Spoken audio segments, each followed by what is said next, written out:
say monologues are something that is a bit of a signature for you? Not intentionally, but yeah. I mean, I've written a lot of one-person shows, and the fun thing is that when I write one-person shows, people don't always know that it's actors acting or that there's writers writing. Every time Shylock has been produced, people are convinced the actor is improvising it every single time. So it's been produced about a dozen times now, 6 different actors all over North America, and each actor has been asked, "You made that up, right?" So, and to me, that's the ultimate. If everybody thinks all this stuff is improvised, that's the ultimate. What's the strangest thing you've had to do as an actor? Besides sanding plastic, I think this one ranks right up there. This is like real theater. Like, let's put on a show.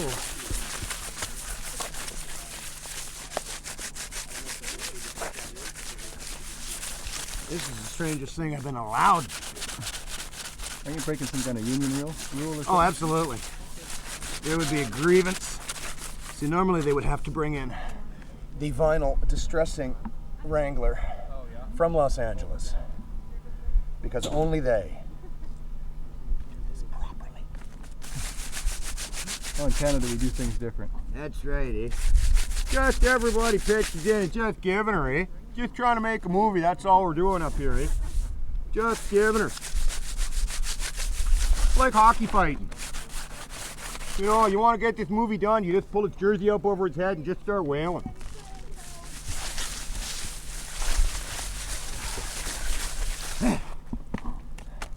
My work is done. Thank you. I shall be in my trailer if anyone needs me, and I don't wish to be disturbed. I want one of my own danglehead processors, that's what I want. I'm all like, oh, powerful machines. That was fun. That's the most fun I've had in a long time doing this kind of thing. That was, What did you think of the machine overall? I think you had to jump in and out a few times. yeah, that's not as easy to do with grace as you might think. You know, I'm watching Troy run in and out. It's like, oh, he looks like he's done it 1,000,000 times. I'll just try that. Where do I put my...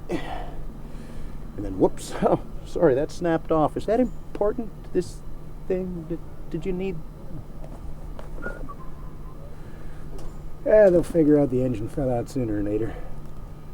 What was it that broke? It was actually one of the joystick controls. Snapped off, and unfortunately it's the part that actually controls the dangle head, so... it costs them 6 months to a year's labor, but I think it's worth it in the name of art. I learned a lot today. Kind of a neat day. Just hanging out and talking with these guys, just a question of sort of, attitude and, What do you think of the loggers we met? I just don't know what to say that way. Oh, they're salt of the earth, they're great, but it's like, I really like them. Because people are like, oh, this is what real people are like. Interesting. Was it what you expected? Yeah, pretty much. I've hung around logging camps and stuff. I haven't sort of lived all that isolated of a life, so. But it's, you definitely have to kind of, it's special breed. I notice, even with like Tarantino and stuff, it's one of those things like, it's in the family. It's like, my old man was a logger, his old man was a logger, his old man. It's funny how that is, eh? It's with it really family, is. Yeah. It's like farming, I think. I don't think anybody sort of, grows up in downtown Manhattan and suddenly has aspirations to go off and, to the trees of British Columbia to be a lumberjack. So I think, you kind of are born into it, but, these are tough people. They work, and they're very casual, too. I was talking to her, and he's just like, yeah, with a big smile on his face. So, yeah, 2002. A tree fell on me and crushed my pelvis. I couldn't walk for a year and a half. And he's just like, I'm like, oh my God, that's tragic, that sucks. He's like, man. Yeah, as soon as I could walk again, I was back out here. I like running the chainsaw. That was really the kind of that thing of, I like doing this. I like being out in, here. He likes the manual aspect of it. He just likes going out and doing what he does. and how many people, in whatever, industries and blah, blah, blah, can actually sit there and say, oh yeah, you know what? I get a lot of satisfaction out of what I do. I go out, I come back 12 hours later, and I go, and there's no getting away from the fact that there's something intrinsically cool as, environmentally incorrect as, or, big tree fall in the forest, make boom. Boom, good. Fire bad. Boom, good. I think a beetle just flew in my ear and then came right out the other side. Yeah, the bug factor was interesting today. Yes, I noticed our sound man was having a little trouble on the boom. At least I got to move and swat him. In an environmentally friendly catch and release fashion, by the way. No bugs were harmed in the production of this film. What do you They were think? mostly mine bugs. They're going to add them in with CG later. Yeah, so why do you love trees? Because sometimes the trees talk to me late at night and they tell me to do things. And if I don't love the trees, the bad things come. Yes, I'm a victim of tree extortion. You can't not love a tree. A tree is a tree. You're having a stressful day, you want to feel bad, ungrounded? Hold the trees. Trees are real. Hey, did you see that look I got when I asked them to forget the bun? How do you feel about trees? I love trees. Why do you love trees? Well, me personally, I grew up on a farm in Alberta, surrounded by trees. It's just, it's amazing. I'm a nature lover. My husband's a nature lover. He had a house in Woodstock, New York with amazing trees. It's just, you can't describe it. So why don't you tell me about the project? What are we working on here? We are working on a film called The Green Chain that I actually met Mark, the director, writer, when I worked on an episode of The Collector, which was also an episode that he wrote, funny enough. And he approached me about it then, and I read it, and I just immediately thought it was great. Not only for my part, treat to get to play through a scene and actually have sort of a theater scene on film instead of just clips of things here and there, which is normal in television. I was just drawn to it immediately, and actor-wise, but also just for the idea of it. I liked that it told from all perspectives. It wasn't a film that just was one-sided or, tried to make fun of somebody or whatever. It was well-rounded and showed all the sides. How did you approach the part? I approached Layla in a couple of different ways.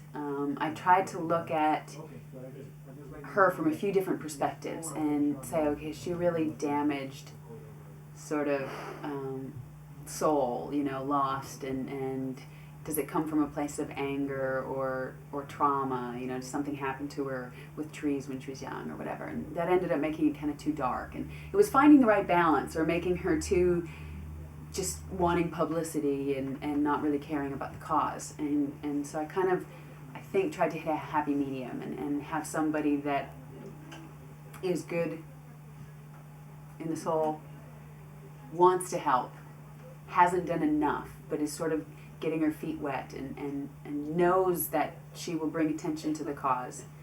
And eventually, it'd be interesting to check in with Layla 5 years down the road, 10 years down the road, and see how much more she's gotten involved. Yeah, she could go either way, couldn't she? She could go either way, but Yeah. I think, she realizes, because she really does care, and she realizes that not only does it make her feel good to help, but in her position what she can bring to it and really get accomplished. Yeah. Yeah, and there's also a bit of an ugliness, but it's subtle. It's well, she is still very image conscious, I think, at the same time. Yes, Layla is image conscious, but I think it comes from an intelligence about it, knowing that she has to be image conscious to sort of get across what she's trying to get across at this point, and knowing how it works, knowing, you know, what the tabloids are going to take, and trying to get them to take something else, or you know, she's not quite where she will probably end up in terms of activism, but she's starting, and she's trying, and yeah, just it would be interesting, you know, I'll talk about her like she's real. It'd be interesting to catch up with her 10 years from now. This whole place looks like the set for a slasher film. Or a vampire movie. Or maybe one of those plague things. Tell me about your day on set. My day on set was great. A one-day shoot is always interesting because there's a little bit of pressure going in, okay, we can't just start there again tomorrow. You know, you have to get it, and there's so many elements. You know, what if it's pouring rain, or what if it's too bright of sunshine, or whatever.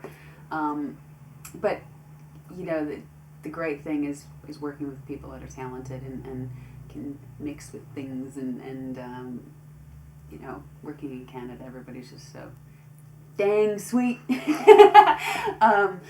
No, it was a blast. It was fun, and it was fun for me to get to play, and working with Mark. He's just lovely, absolutely lovely, really talented, and just a dream to work with. So we had a little rehearsal session the day before, and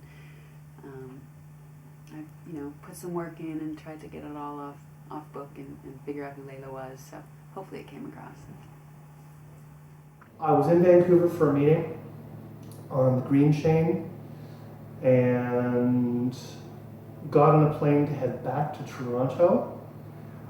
On the plane, I was in a rare two-seat configuration. The guy next to me was going through his bag, settling in. And I saw all of these brochures about logs and trees. And I thought, okay, never, ever, ever talk to somebody at the beginning of a flight, or you're doomed. Because they're going to be boring, your life is going to be ruined. And I love working on airplanes, so I'm sitting here going, don't say anything, don't say anything. I'm looking like, hang on, this is forestry stuff. I have to ask. So before we've even taken off, I say, you know, what were you doing in Vancouver? I said, it looks like you were at a conference or something. He said, yes, it was a conference for the Forest Stewardship Council of Canada. And suddenly, I have this flash memory. That's the organization that I've been looking for. That was the name that I could not find. I pull out my laptop, I open it up, I show him one of the emails, and says, you're the organization, aren't you? He just cracks up, goes, what in the world are you looking at me for? Why are you trying to track me down? I said, well, I'm doing this movie. Tell me all about it. So for the first time, I am forced to pitch the entire movie. And he doesn't just want the basics. This guy wants every single detail. No, what's the first story? So I told him the story. He's like, oh no, well, talk me through them. What happens? I talk him through each of the stories. It's the first time I've pitched this movie. It's the first time anybody's heard about it other than Don and Tony and Darren. Like, that's it. Nobody else knows about this yet. And I'm pitching him the movie, and his eyes are getting wider, and he's asking more and more questions. And before I know it, we've talked for the entire flight, going back and forth about forestry, about the movie. And one of the things we talked about was why he was in BC when he was. Before he went to the Forest Stewardship Council convention, he had decided to pay a pilgrimage. John Wiggers is a woodworker. He makes custom furniture, beautiful handcrafted woodwork. And he decided that the closest he could get to thanking the spirits, to thanking God for the work that he does, was to visit the remains of the golden spruce on the Haida. So after I told John about my movie, he told me about his pilgrimage, which was a miraculous trip where he went out and saw the stump, the remains of the golden spruce, and how deeply affected he was and how moving it was. And also how frustrated he was. He actually never got to the other side of the water to reach out and touch the stump. He'd come in on the wrong side. What he also told me was that while he was there, he had a vision. The vision that he had is what you see over there. He couldn't shake it. John said that he felt he had no right to have a vision, that this made no sense at all. He's a white woodworker from Ontario. He said, there's no way I'm allowed to have a vision. He could not get it out of his head. He approached an artist, commissioned the artist to do this painting. The artist refused to take payment for it because she said there was something too important about this image to be paid to craft it. So, after she did the work for free, John decided that he couldn't accept it and that it really belonged to the hideout. So the Forest Stewardship Council presented this picture, the original, to the elders of Haida at an event, some sort of global event, and apparently the initial response was the elder who handed it to looked shocked and most upset.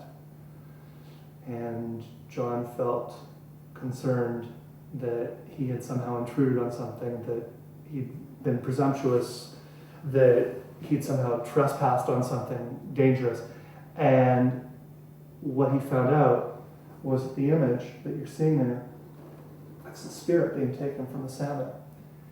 And the reason they were so upset was that was the year that the salmon didn't return. And they thought the image, they thought his vision genuinely was a vision of what was happening that year. So when we were looking at this office going, what painting is going up? We decided that Donna Bishop's painting right there, there really wasn't any choice. So that's who John Wiggers is. That's why John Wiggers is our tree grower. And since then John's been magic for us. The other magical part of the story is that John was the man whose life was saved by a tree as a child. And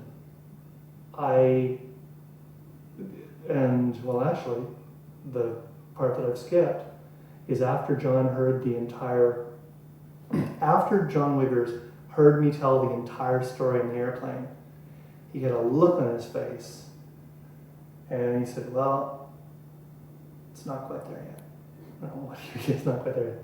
He said, where's your First Nations piece? And I said, oh, come on, I've already written the unproducible piece. I said, because I'm sitting there thinking, I've got 6 actors, and I'm coming from theater, I'm like, I've got 6 actors, there's 6 ages, what am I going to do? And now I'm going to put a First Nations actor, where am I going to find a First Nations actor? And I know he's right, and I know I've got to do it. And I get off the plane, and I phone Donna Wong-Giuliani, and she says, it's Augie. It's August Schellenberg. There wasn't a moment, the second she said that, I knew I was writing it. And for him, she phoned August Schellenberg. And I don't know if August told it this way, but she phoned August. And he informed her that if I wrote a monologue, he would perform it. I have never felt more pressure to write a piece. Yes, I'm in. There's nothing written yet, but I'm in. So that's how August Schellenberg became involved with this project. And we'd met when he did The Ecstasy of Rita Joe as a radio drama when John Giuliani was directing. And this project was first conceived at very close to that time. This was 1991. And John Giuliani and I had done a radio play called Dim Sum Diaries that had created a fair bit of controversy. And I actually turned to John at one point and said, John, if we really wanted to get in shit, we'd write about trees. And John smiled and went, yeah, that's the next one. We're doing trees. So that's how this came about. You can see the smoke. It's more like steam. I love trees. I have trees in my backyard. I love it. I've got crepe myrtles, I've got red-tip photinias, I've got 2 cedars in the front and 2 in the back. I love trees. Wow. I planted them myself. That's in Texas, is that right? Yes, in Texas, in Dallas. Awesome. All right. And As a matter of fact, when my middle daughter got married, we gave a twig of an evergreen tree to every person so that they could plant it. go and transplant it. And Yeah, there was almost 100 people at that wedding. And we gave them all twigs and sweetgrass. 100 trees now. 100 trees, 100 new trees, at least. Awesome. How long ago was that? That was 11 years ago. Wow. Yeah. So they're all this big. Yeah. Great. And tell me about Woody. Woody Morrison. Woody is a member of the Haida tribe. We met on Free Willy 2, which we shot in the San Juan Islands here. And he was the Haida consultant. And he gave me some prayers and gave me some songs, Haida songs. And we have become very close friends since that time. And he even gave me a Haida name, which is Nijang, which means in the Haida language, the mask. As he said, I've worn the mask for 40 years and worn it well. Well, thanks for wearing it here. Or out there, rather. And Donna and I go back to, well, her late husband, John Giuliani, we were very close friends. He was more than a friend. He was something special to me in my life. We were roommates here back in the 60s, 67, 68, 69. I stayed with him. And that's how far back we go, Don and I and John and Alessandro came along and my daughters came along. And so it's been a very good relationship between the Giuliani, Donna Wong Giuliani, and myself. Love her dearly. I don't think this production by any means was laced with crises, as often productions are. I wouldn't even say it was touched much by crises, actually, but nor was it laced with like hee-haw humor. Part of it is just the protracted nature of it. We were doing one, and then weeks later we do another shoot, and weeks later we do another one, oftentimes with different people in the support crew of it, because we were having to go with people's availability when we were able and ready to shoot. So it wasn't that so much as humor, but amazing throughout the 12 plus months of the life of this project to date. It's been blessed, I would say, with amazing serendipity of just the right people coming along at the right time, and coming along or us approaching and them, like yourself, saying, sure, I'll help you. And that has made all the difference, because nowhere along the line were we well endowed financially to make this happen. We knew that from the beginning. We just sort of said, look, it's not going to take very much money. We just got to blah, blah, blah. And basically that's been the keynote of the whole thing. So it's been every day that we've gone out on it, every turn of the corner, it's been the good fortune of meeting people who, I think largely because of what the script says and how well it says it, and key people around it, the team that we've managed to build around it, that we've simply been blessed with people who have given their time and their talent in a way that we had no business to expect. It's been kind of from top to bottom a labor of amazing commitment and love, I think. So yeah, that's how I would characterize my experience. Anyway. Could you tell me John's connection to the film? John's connection to the film was something that I wasn't even aware of until very recently. I may have been at some point in the past, but it certainly floated well out of my head. That in fact, as I said, I only discovered this listening to Mark in an interview when asked a question about John's connection or whatever, that he said that, well, John and I talked about this ever since Dim Sum Diaries. Like, John's impulse was, we got to do another one. We got into so much trouble with that one. Let's go out and do another one, right? And they talked about this project about trees because, of course, the point of controversy with the Dim Sum Diaries project was this tree episode where people were chopped down the trees. And so, being the, I think, not rebellious, but defiant people, or I don't know. Anyway, being the artists they are, they saw the challenge and said, let's do something to make a real statement about trees.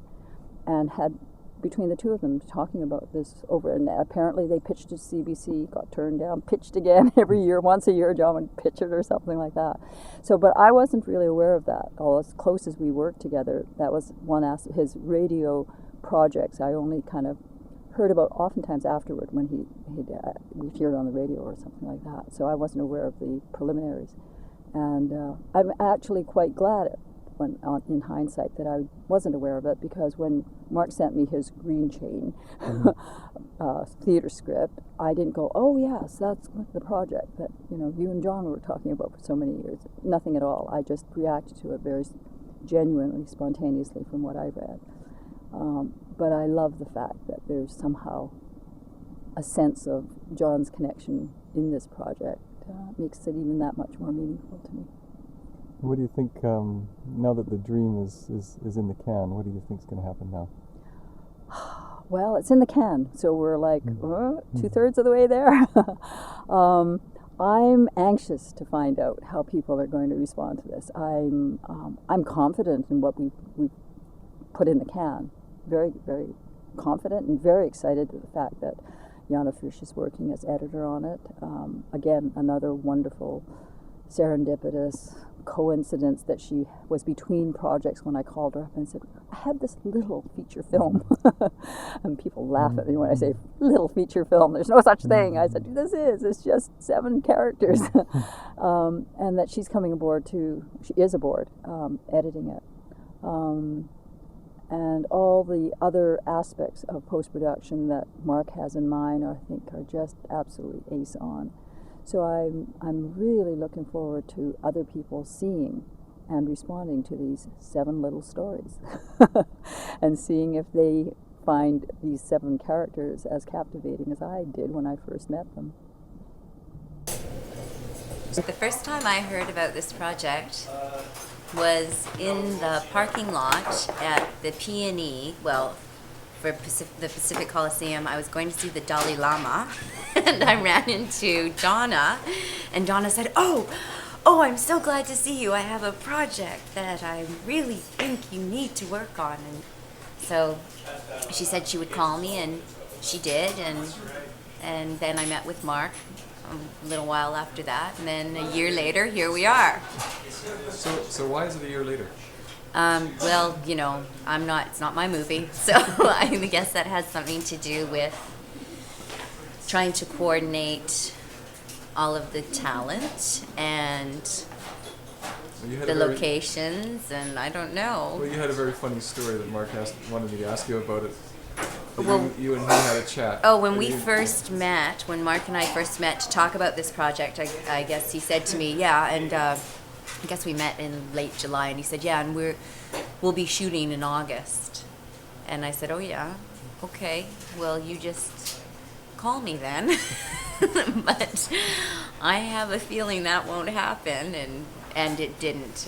We're shooting in August, but we're shooting a year later in August.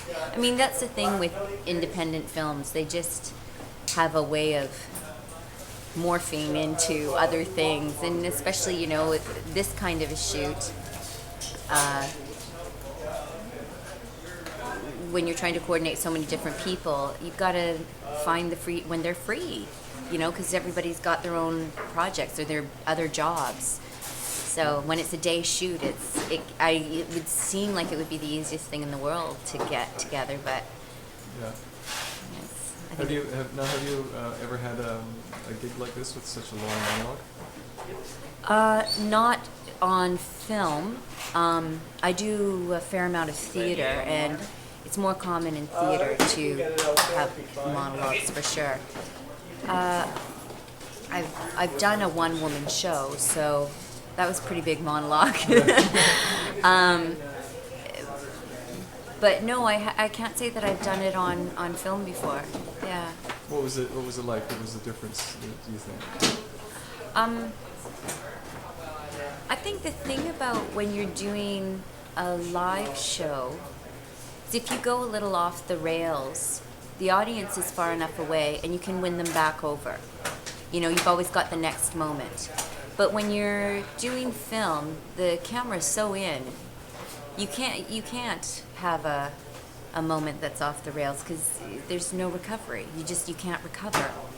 You know, the camera can see everything. Whereas with theater, you've got a bit more freedom or a bit more leeway, I suppose is the word, because there's safety and distance or something, you know? What did you think of your character in this particular project?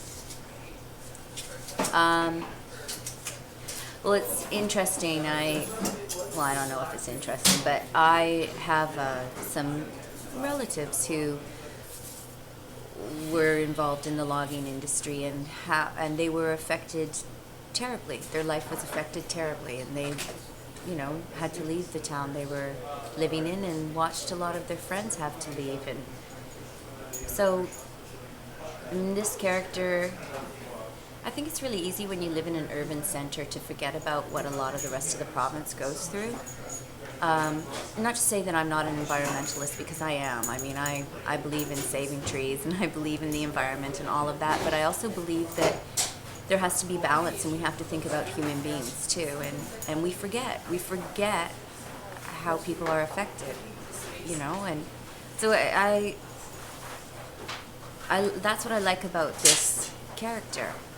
She's not righteous in a way that she's fighting for a cause or anything, but she's just trying to keep her life together and keep her son and her husband talking and just trying to get by.